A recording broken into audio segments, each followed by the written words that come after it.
CBSE को बहुत पसंद है इस डायग्राम पे क्वेश्चन बनाना। देखो जरा, इनमें से कोई ना कोई क्वेश्चन आता है पर 101% आता है, इसमें कोई दो राह वाली बात नहीं है। ऊपर सन लिखा हुआ भाई, क्रॉस चेक कर लेना जाकर। अब जरा 2019 में दिखेगा, 20 में दिखेगा, 14 में दिखेगा, 18 में दिखेगा, 19 में दिखेगा, 20 में दिखेगा, यानी बहुत इंपॉर्टेंट क्वेश्चन है बाबा। और न्यूमेरिकल समझ में नहीं आते, लेकिन आज मैं आपको जो न्यूमेरिकल बताने वाला हूं इसी पैटर्न में, सेम पैटर्न से आपका क्वेश्चन आएगा इस बार बोर्ड एग्जाम में। हेलो बच्चों, कैसे हैं आप सब? मेरा नाम है आशीष पांडे, आप पढ़ रहे हैं द टॉपिक मास्टर अपने प्यारे से यूट्यूब चैनल पर। आप आज देख रहे हैं ह्यूमन आई का ऐसा लेक्चर जिसके बाद आपको कुछ देखने की जरूरत नहीं है, क्योंकि हम मोस्ट इंपॉर्टेंट क्वेश्चन की बात करने वाले हैं आपके बोर्ड एग्जाम के लिए। इसके बाद आपको कुछ पढ़ने की आवश्यकता नहीं है, वो चाहे एमसीक्यू हो, शॉर्ट हो, लॉन्ग हो या फिर न्यूमेरिकल ही क्यों ना हो, इसके बाद कुछ नहीं रह जाएगा। जो मैं आज आपको बताने वाला हूं, इसके बाद कुछ पढ़ने की आवश्यकता नहीं है। इतना अगर कर लिया ना तो फिक्स क्वेश्चन आपके बोर्ड एग्जाम में आने वाले हैं,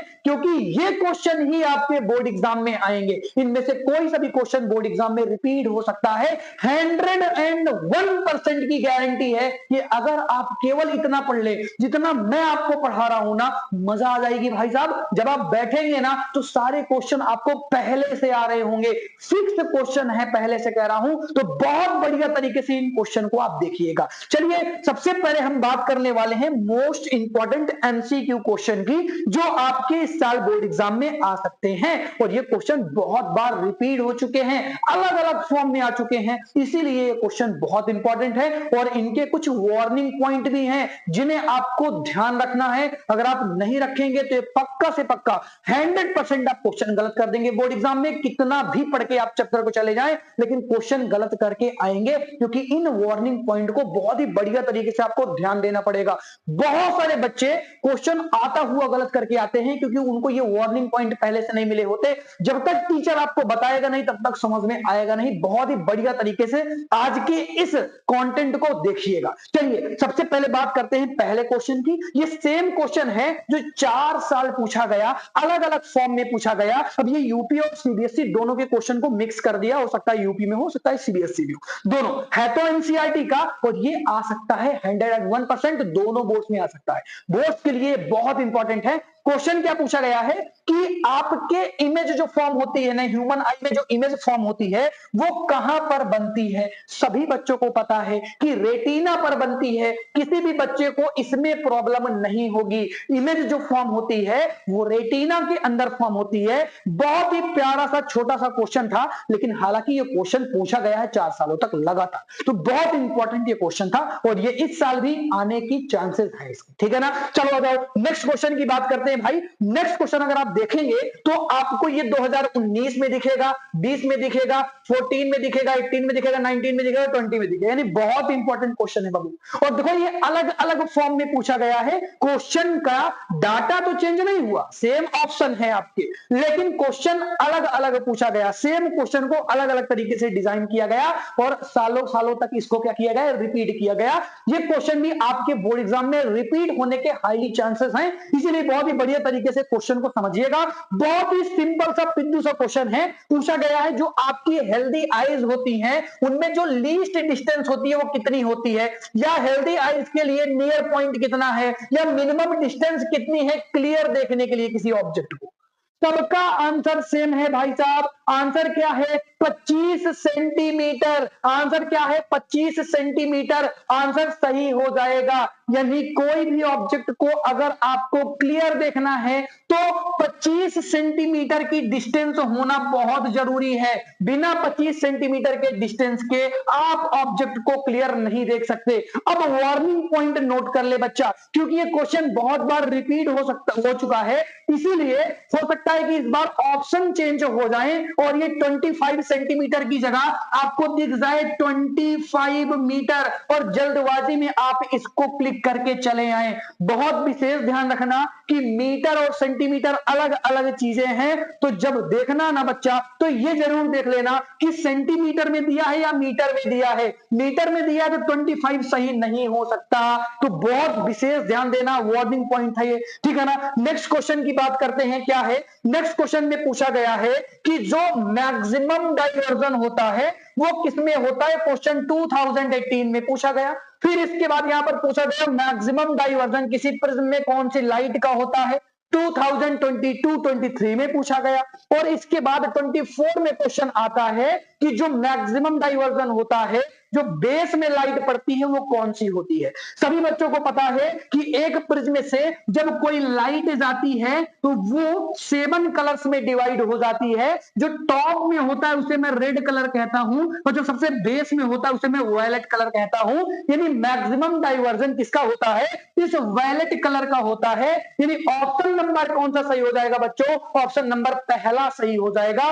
वेरी इंपॉर्टेंट क्वेश्चन है, स्टार लगा लो, 100% रिपीट होने की चांसेस है इस बार के बोर्ड एग्जाम में। आ जाओ नेक्स्ट क्वेश्चन की बात करते हैं। नेक्स्ट क्वेश्चन क्या पूछा गया कि भाई एक पर्सन है जिसे शॉर्ट साइटेडनेस है। शॉर्ट साइटेडनेस क्या होती है, जिसमें पास की चीजें तो क्लियर दिखती हैं लेकिन दूर की चीजें नहीं दिखती हैं। तो बताओ इसको कैसे करेक्ट किया जा सकता है, कौन से लेंस का यूज किया जाता है। आप सभी बच्चों को पता होगा कि शॉर्ट साइटेडनेस के लिए हम कॉनकेव लेंस का यूज करते हैं। कॉनकेव लेंस से हम शॉर्ट साइटेडनेस को दूर कर सकते हैं या मैं कह सकता हूं रिमूव कर सकते हैं। इसी शॉर्ट साइटेडनेस को मायोपिया भी कहते हैं भाई साहब। तो अगर ये शॉर्ट साइटेडनेस की जगह मायोपिया लिख देता है, सेम क्वेश्चन रिपीट करता है, तब भी आप ध्यान दीजिएगा शॉर्ट साइटेडनेस भी लिखता है, कई बार नियर साइटेडनेस भी लिखता है। तो क्वेश्चन में आपके जो फॉर्म होते हैं टर्म के वो अलग अलग हो सकते हैं लेकिन क्वेश्चन हमेशा सेम होगा। और क्वेश्चन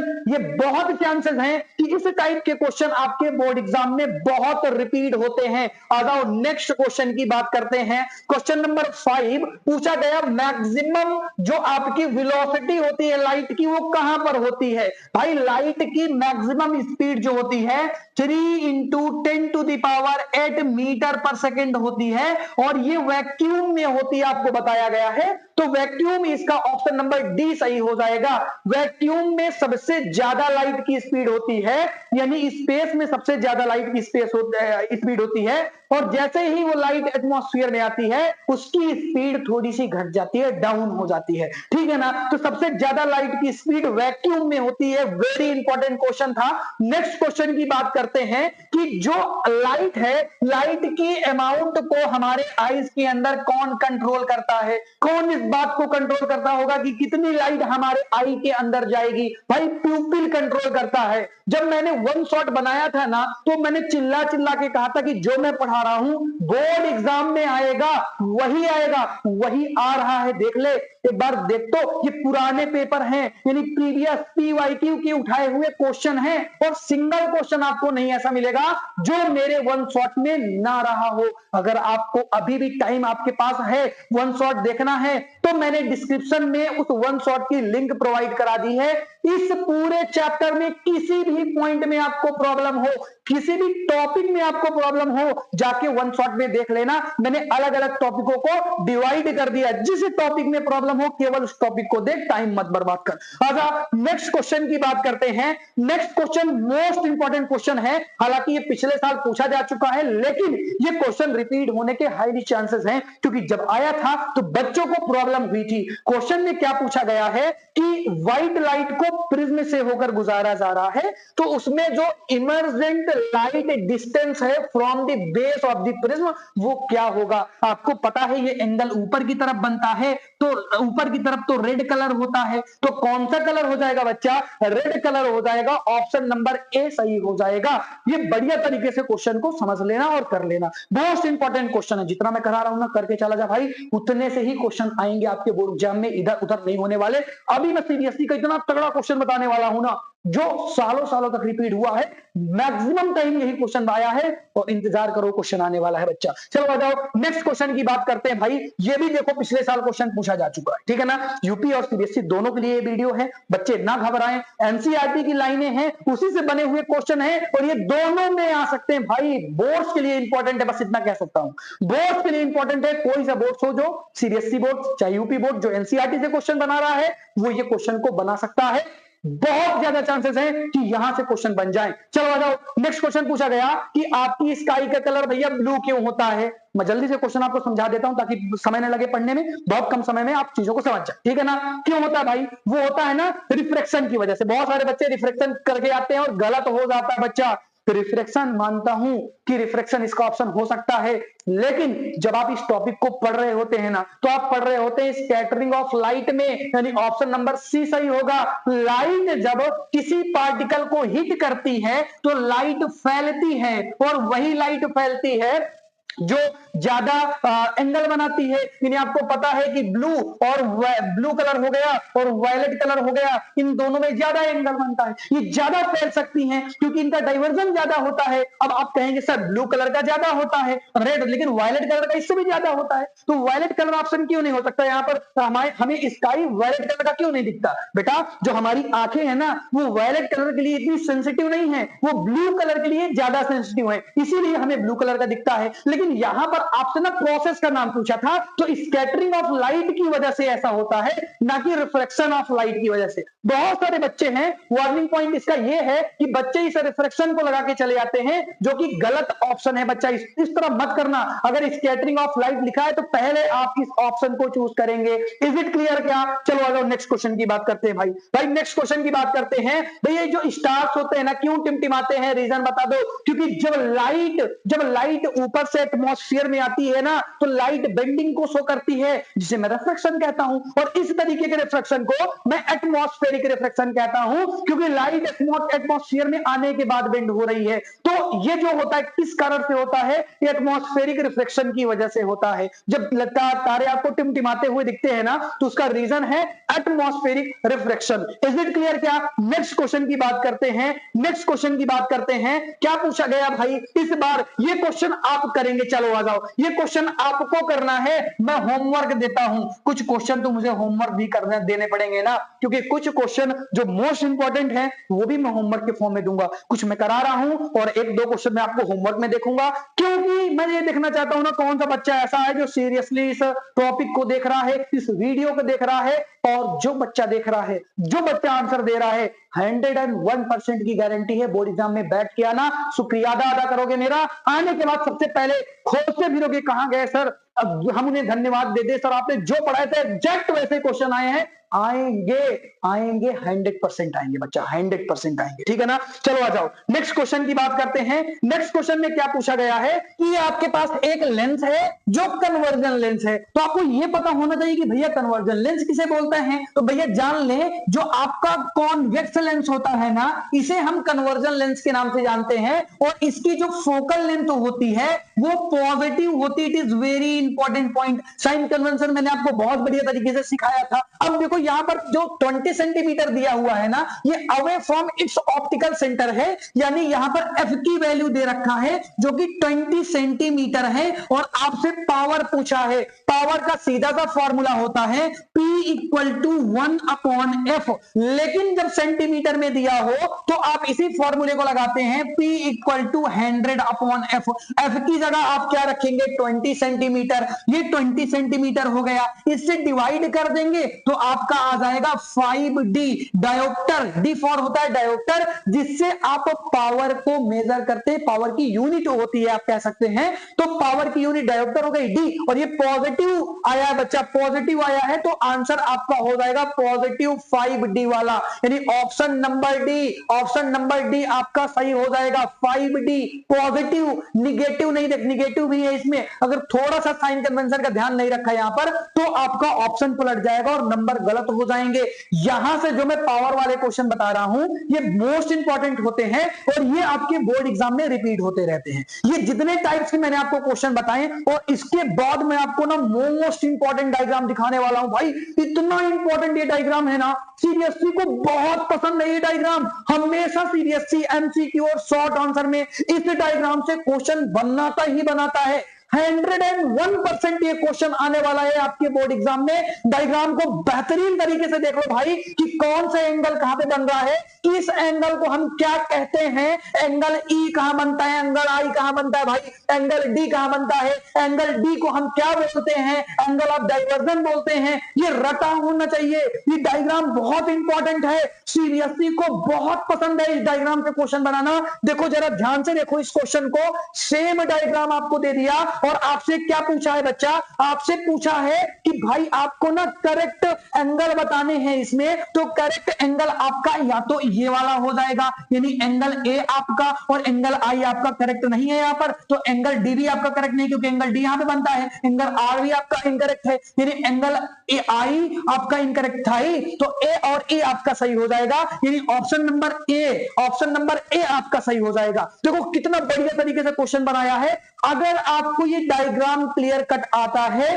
तो क्वेश्चन गलत नहीं हो सकता। तरह तरह के क्वेश्चन सीबीएसई इससे बनाता है। जरा ध्यान से देखें, ये यूपी बोर्ड में तो इतना जल्दी इंपॉर्टेंट नहीं लगता, लेकिन सीबीएसई वालों के लिए भाई बहुत इंपॉर्टेंट है, मोस्ट इंपॉर्टेंट है। मैं तो कहता हूं यूपी बोर्ड वाले भी इसको पढ़ के जाएंगे, इंग्लिश मीडियम वाले, क्योंकि यहां से क्वेश्चन आपके इसमें भी आ सकता है, क्योंकि सीबीएसई में तो हर साल पूछा जाता है, तो बहुत इंपॉर्टेंट है, इसको पढ़ के जाना भाई। ये दो क्वेश्चन मैंने होमवर्क के लिए रखा है, होमवर्क के लिए ये दोनों क्वेश्चन मैंने रखा है। इस क्वेश्चन में क्या पूछा गया है मैं समझा देता हूं। इस क्वेश्चन में आपसे पूछा गया है कि एंगल ऑफ इंसिडेंस कहां पर बन रहा होगा, एंगल आई। अब मैं एक क्वेश्चन आपको बता देता हूं, देखो ये जो वाई है ना, यहीं पर तो एंगल आई बनता है, तो वाई आपका एंगल आई हो जाएगा। इस तरह से करके आपको ये ऑप्शन सही करके मुझे बताना है कि कौन से एंगल कहां पे बन रहे हैं और उनको हम क्या कहते हैं। नीचे दिया हुआ भाई ऑप्शन इसका कौन सा करेक्ट होगा, आप जल्दी से इसका कमेंट कर दें अगर आपको आता है, जल्दी से इस क्वेश्चन का आंसर आप कमेंट करें। इसी तरह से क्वेश्चन नंबर 3 भी आपको होमवर्क करके आना है, बहुत सिंपल सा है, इसमें भी आपको करेक्ट एंगल्स बताने हैं और अगर आपको आते होंगे ना तो आप बहुत जल्दी आंसर इसका दे देंगे। हालांकि इसका आंसर मैंने गलती से इसका आंसर लिख दिया है, ऑप्शन नंबर डी इसका सही हो जाएगा, बट आप खुद से इस क्वेश्चन को करेंगे।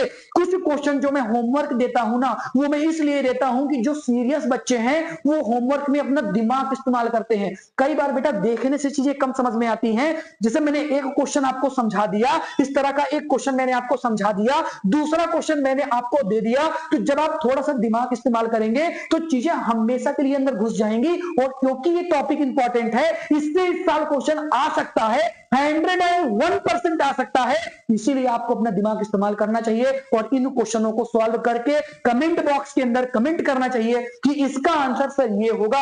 मुझे भी खुशी होगी, आपको भी खुशी होगी, दोनों को खुशी होगी। बेटा जितना मैं पढ़ा रहा हूं ना पढ़ ले, इसके बाहर नहीं आएगा कुछ, और इतना कर लिया ना तो बाद में सोचोगे भाई किसी ने कुछ बताया था। अब देखो मैं कुछ थ्योरी वाले क्वेश्चन बताने वाला हूं, ऐसे थ्योरी वाले क्वेश्चन जो हर बार रिपीट होते हैं, और ये इस साल 101%, 100% नहीं 101% इनमें से कोई एक क्वेश्चन आने वाला है, क्योंकि मैंने जितने भी मोस्ट इंपॉर्टेंट क्वेश्चन हैं सभी को रख लिए हैं। बहुत इंपॉर्टेंट है बच्चा, अच्छी तरीके से इन क्वेश्चन को देखो, अच्छी तरीके से क्वेश्चन को देखो। देखो सबसे पहले आपके शॉर्ट आंसर में मैंने ये डेट लिख दिया है भाई, इतने सन, ये इतने सनों में ये क्वेश्चन पूछे गए हैं। नहीं आप एक चीज नोटिस कर पा रहे होंगे कि हर साल इनमें से कोई ना कोई क्वेश्चन आता है और 101% आता है, इसमें कोई दो राह वाली बात नहीं है। ऊपर सन लिखा हुआ भाई, क्रॉस चेक कर लेना जाकर। अब जरा ध्यान से देखना, देखो शॉर्ट आंसर के लिए, अगर आपको शॉर्ट आंसर के लिए थ्योरी में कुछ याद रखना है ना, तो पावर ऑफ कंपोजिशन वाली प्रॉब्लम जरूर देख लेना एक बार और इस टॉपिक को जरूर पढ़ लेना। ये शॉर्ट आंसर में 2 नंबर में बहुत ज्यादा ये क्वेश्चन पूछा जाता है, बहुत ज्यादा पूछा जाता है। इसके बाद आपको ना जो आपके नियर साइटेडनेस होती है, फॉर साइटेडनेस होती है, शॉर्ट साइटेडनेस होती है, ये सब एक ही चीजें हो गई। जैसे शॉर्ट साइटेडनेस एक चीज हो गई, फॉर साइटेडनेस एक चीज हो गई, तो ये आपको बहुत बढ़िया तरीके से आना चाहिए। इसके डायग्राम बनाने आने चाहिए, इसकी थ्योरी आना चाहिए, कैसे इसको हम करेक्ट कर सकते हैं, क्या प्रॉब्लम होती है, कहां पर इमेज बनने लगती है, दोबारा से कैसे करेक्शन कर सकते हैं, क्या इसके डायग्राम्स हैं, डिटेल में पढ़ लेना भाई। फिक्स क्वेश्चन बता रहा हूं, फिक्स क्वेश्चन। अभी मैं न्यूमेरिकल की बात करूंगा, न्यूमेरिकल सिखाऊंगा, लेकिन उससे पहले थ्योरी देख लो भैया, इससे क्वेश्चन आने हैं। और आपकी जो डिस्पर्जन ऑफ लाइट वाला टॉपिक है ना, वेरी इंपॉर्टेंट टॉपिक है, जो प्रिज्म वाला क्या है भाई, सीबीएसई का ना सीबीएसई का फेवरेट टॉपिक कुछ है तो प्रिज्म है। प्रिज्म से बहुत क्वेश्चन उसे बनाना पसंद है, तरह तरह के क्वेश्चन बनाता है भाई, और बहुत इंपॉर्टेंट ये टॉपिक हो जाता है। तो ये थ्योरी के जितने क्वेश्चन मैंने बताया आपको, जल्दी से स्क्रीनशॉट रख लें इस चीज का,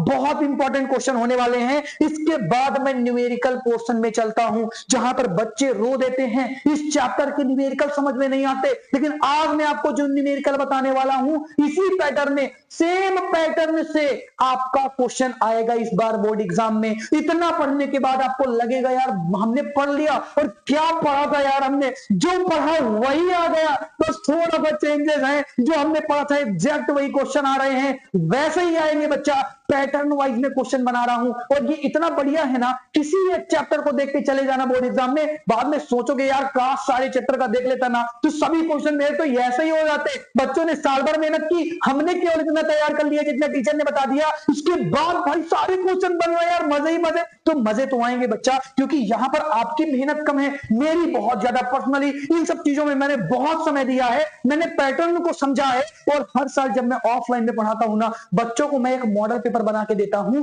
उतना बच्चे सॉल्व करके जाते हैं, और बच्चे कहते हैं सर 80 to 90% आपके मॉडर्न पेपर से पेपर फंसा है सर, और इतना गजब का सर आपने बना दिया था। कई बच्चे कहते हैं सर मैंने तो रफली एक बार पढ़ा था और बहुत सर पेपर फंस गया, काश मैं बढ़िया तरीके से पढ़ लेता। भाई मैं तुझे भी यही चीज कहता हूं, जितना मैं पढ़ा रहा हूं ना यार, सीरियसली एक छोटा सा वीडियो देख के चले जाओगे, नुकसान तो नहीं करने वाला, फायदा 1000 गुना ज्यादा कर सकता है, नुकसान 1% नहीं करेगा। इसलिए बस ये वीडियो देख के चले जाना, ये न्यूमेरिकल, ये क्वेश्चन, ये एमसीक्यू क्वेश्चन, ये थ्योरी क्वेश्चन, ये इतना सॉल्व करके चले जाओगे ना, बाद में सोचोगे यार बंदे ने कुछ पढ़ाया था यार, मजा आ गई कसम से। तो ऐसे ही कुछ चीजें होती है ना जो आपको बाद में पता चलती हैं। जब मैं आपको वन शॉट पढ़ा रहा था तो बच्चों को लग रहा था अरे यार ये क्या ही वन शॉट पढ़ा रहा है। अब वो वन शॉट के सारे क्वेश्चन जब आपके प्रीवियस ईयर में मिल गए तो बच्चे ने कहा अरे सर आपने क्या ही पढ़ाया था, जो आपने पढ़ाया था वही प्रीवियस ईयर में मिल रहा है। बेटा वैसे ही मैं पढ़ा रहा हूं, मुझे पता है कि लास्ट के टाइम में कैसे पढ़ाया जाता है, ठीक है ना। ध्यान से आ जाओ, न्यूमेरिकल की बात करते हैं। पहला न्यूमेरिकल क्या पूछा गया है, मैं कुछ बातों को सिखा रहा हूं, कुछ वार्निंग पॉइंट दे रहा हूं, ऐसे ही क्वेश्चन एग्जैक्ट आपके बोर्ड एग्जाम में आने वाले हैं। क्वेश्चन का पैटर्न नहीं बदलता है,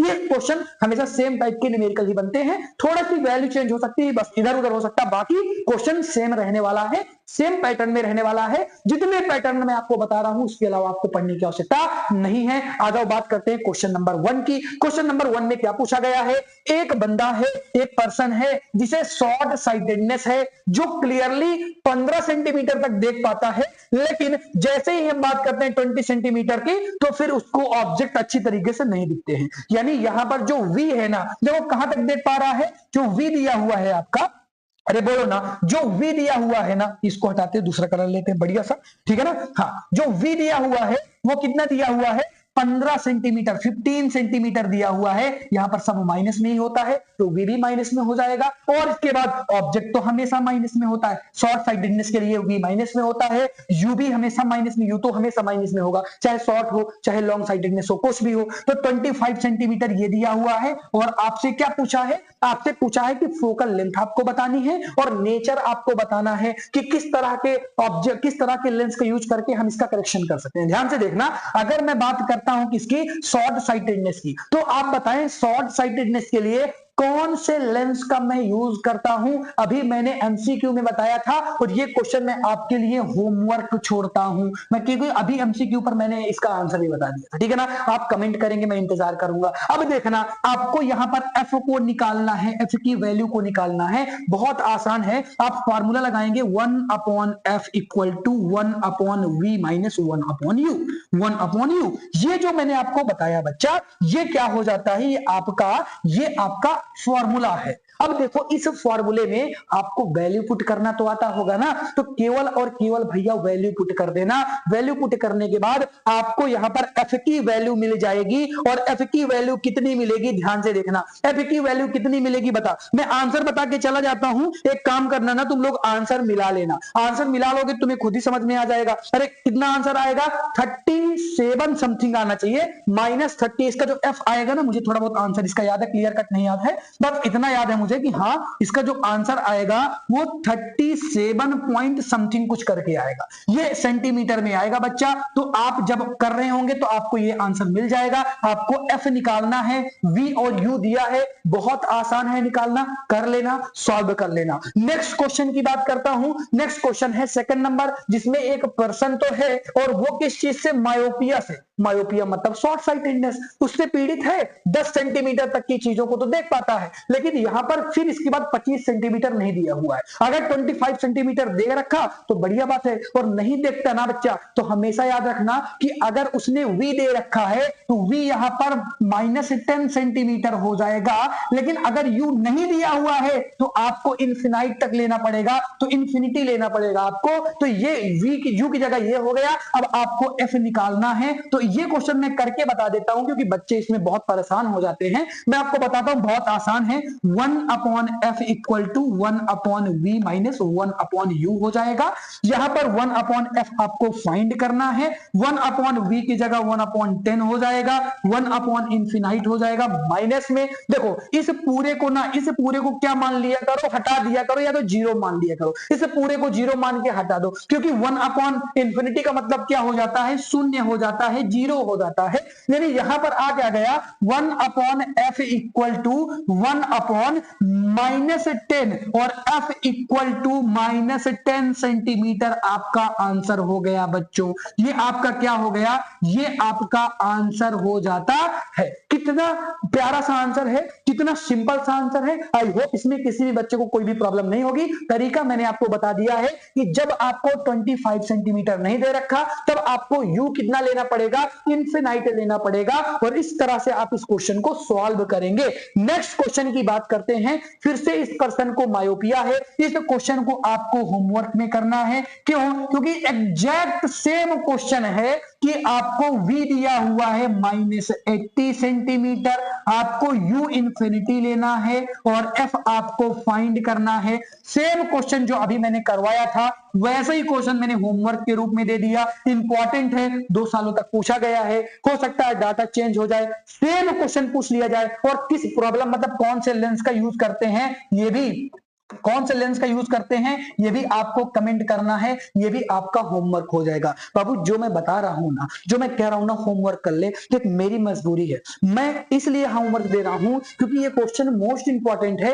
एक बारी अगर आपने कर लिया ना घर में, एक बारी कर लिया ना, तो ये क्वेश्चन एग्जैक्ट आने वाला है आपके बोर्ड एग्जाम में। और जब आएगा ना बच्चा, तो केवल आप देख के न्यूमेरिकल नहीं कर सकते। एक मैंने समझा दिया, एक तुम करके देख लो और आंसर आ जाएगा ना, बहुत सिंपल सा आंसर आएगा। आपको लगा अरे यार भैया ये तो गजब सी चीज है, तो ऐसे में कह रहा हूं ना, बहुत ही बढ़िया तरीके से क्वेश्चन सॉल्व हो जाएगा। और मुझे कमेंट बॉक्स में जरूर कमेंट करके बताना कि आंसर कितना आ रहा है। नेक्स्ट क्वेश्चन की बात करते हैं भाई। नेक्स्ट क्वेश्चन जो है, इस बार बंदे को क्या है ना, इस बार लॉन्ग साइटेडनेस है और इसमें जो दिया हुआ है ना, क्लियरली ऑब्जेक्ट जो है वो 40 सेंटीमीटर तक तो इसको दिखता है, लेकिन इसके बाद 25 सेंटीमीटर, देखो लॉन्ग है तो लॉन्ग साइटेडनेस में क्या होता है, दूर की चीजें बढ़िया दिखती हैं, लेकिन पास की चीजें क्लियर कट नहीं दिखती हैं। अरे बोले यही होता है कि नहीं होता, जल्दी से बता दो। अरे यही होता है कि नहीं होता है, जल्दी से बता दे बच्चा। हाँ सर यही होता है, इसका तो हमें पता है कि यही होता है। चलो ठीक है, अच्छी बात है, तो बहुत आसान हो गया। कैसे आसान हो गया, देख इन दोनों में ना माइनस में ही लेते हैं,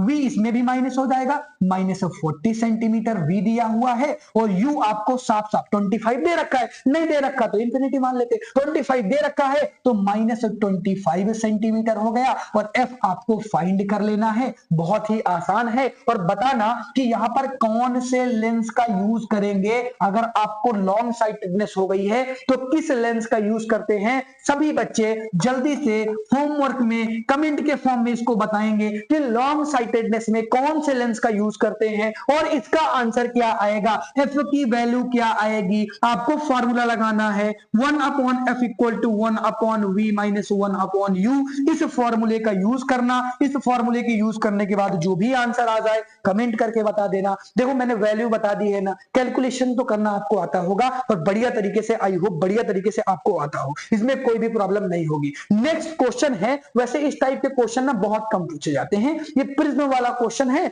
1-2 सालों तक पूछा गया गया, हो सकता है चांसेस हैं कि आ जाए, तो इसीलिए इसका ना फॉर्मूला थोड़ा सा बच्चों को टफ पड़ता है। मैं फॉर्मूला बता देता हूं, इसका फॉर्मूला क्या है, इसका फॉर्मूला है n इक्वल टू साइन, अरे बोलो ना, आपने पढ़ा ना साइन वाला फॉर्मूला, हाँ वही सेम फॉर्मूला लगता है कि a plus delta m upon 2 होता है, और यहां पर हो जाता है साइन ए अपॉन क्या होता है 2 होता है। अब देखो यहां पर ए का एंगल जो दिया हुआ है वो 60 है, और आपको जो मिनिमम डाइवर्जन दिया हुआ है 28 डिग्री सेल्सियस, मतलब 28 दिया हुआ है। तो आपको क्या करना, ध्यान से समझना मेरी बात को, बहुत सिंपल है क्वेश्चन ना। तो आपको क्या करना है, यहाँ पे आपने रखा साइन, और ए की जगह आपने रखा 60, और डेल्टा एम की जगह आपने रखा कितना, आपने रखा 38 अपॉन ये हो गया 2, और नीचे आपने रख दिया साइन ए की जगह आपने 60 रख दिया, अपॉन 2 हो गया। इन दोनों को जोड़ के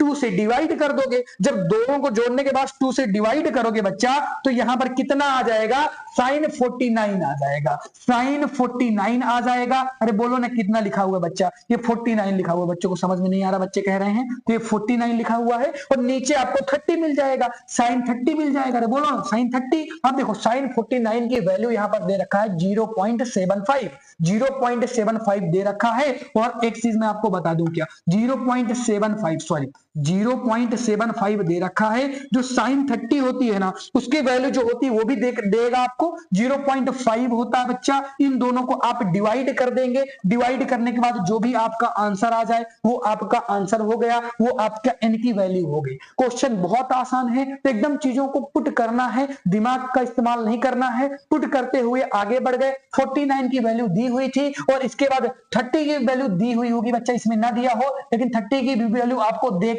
आएगी। अगर ये क्वेश्चन आएगा तो 0.5 लिखा रहेगा कि साइन 30 की जो वैल्यू होगी वो 0.5 होगी, ऐसा करके क्वेश्चन आएगा, पुट कर देना है, आंसर आपके सामने होगा। बहुत आसान है ये क्वेश्चन को सॉल्व करना, एकदम केवल फॉर्मूले पर है, फॉर्मूला आता है तो क्वेश्चन आता है, सीधी सी बात हो गई। चलो आ जाओ, जितने न्यूमेरिकल आज मैंने आपको बता दिए उतने न्यूमेरिकल सॉल्व कर लेना, थ्योरी सॉल्व कर लेना, और वैसे मैंने वन शॉट पूरा का पूरा पढ़ा रखा है। अगर आपको वन शॉट देखना तो आप वन शॉट भी देख सकते हैं, कोई टॉपिक देखना तो आप टॉपिक भी देख सकते हैं, जितना मैंने पढ़ा दिया सफिशिएंट है। इसके बाद आपको कुछ नहीं पढ़ना, यही क्वेश्चन रिपीट होंगे। किसी भी बच्चे को कोई भी प्रॉब्लम होना तो कमेंट बॉक्स के अंदर पूछेगा, ठीक है ना, वो प्रॉब्लम कमेंट बॉक्स के अंदर पूछेगा, हम उसकी प्रॉब्लम को क्लियर करेंगे। धन्यवाद, टाटा बाय बाय, मिलता हूं आपसे जल्द ही एक नए लेक्चर के साथ, टाटा बाय बाय।